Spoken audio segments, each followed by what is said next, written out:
welcome back on this day before. Oh, you texted me.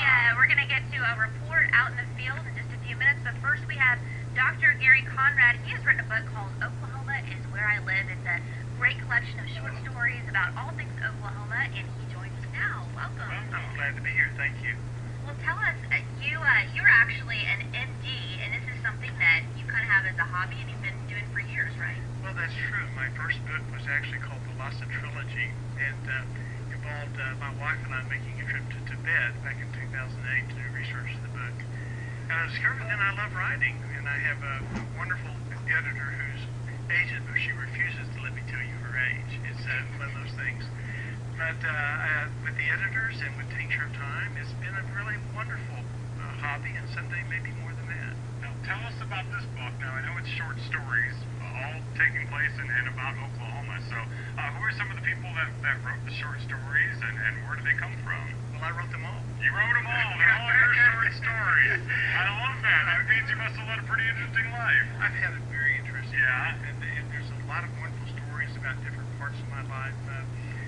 Some of my favorite stories involve one of my good friends, Dr. Wilbur Lewis, who's a surgeon who became quadriplegic from a skiing accident. And one of the stories is about him and what he taught me as a teacher.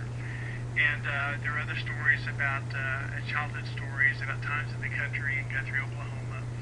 And I've really enjoyed writing this book. This allows me to just be me. The emerge room, oftentimes, as you might guess, is pretty stressful. Yeah, really? Oh, just a little bit. But writing brings me back to center, where I can really enjoy and write what I feel. And I just have a great time writing. Great. Tell us, what are some of your favorite parts of this book? And how can people kind of connect to that? You know, it's a really good question. The stories is about life. It's about the good points of life, the bad points of life. I don't want to be in a pedestal in this book. I want to be a real human being who tells about real things in his life. And so there's some things in the book that are extremely funny, I believe, and some things that are very serious and very sad. For example, like Dr. Lewis. And of course, there are medical stories in the book. There have to be. I'm a physician. But I'd like to think anyone could be able to tell stories about their life.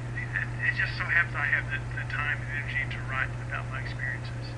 Well, and I'm sure, most people, they do have those stories of their life, and they probably tell them around the office or at social parties.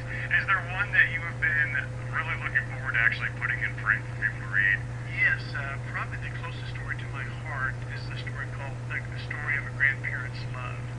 And it's about my grandparents in southwest Oklahoma. Do you guys know where Friendship is? Mm-hmm, yes. Friendship, do you know? I'm from Oklahoma. I know Friendship, if you blink, you miss it. And it's north and east of Altus, Oklahoma. I know where Altus is. Okay, yeah, exactly. Okay. And the story evolves around how, as a child, how much we loved going to my grandparents' house for Thanksgiving dinners. And going through this story and remembering these stories is a real special thing for me, to remember family and connections to Oklahoma. And I'm strongly connected to Oklahoma. And then towards the end of the story, we go back to the farm. We go back to the farm when they are no longer there. And it's the evolution of what it was and what it is now, which is what means something to me. And I think the reader will like it too. Great. Yeah. Well, and it sounds like a lot of things that people can read or relate to as well. The nice thing about this book is not nearly as dense as my first book. It's a light, you can read a story in 15 or 20 minutes and relax, enjoy it, and read another story the next day.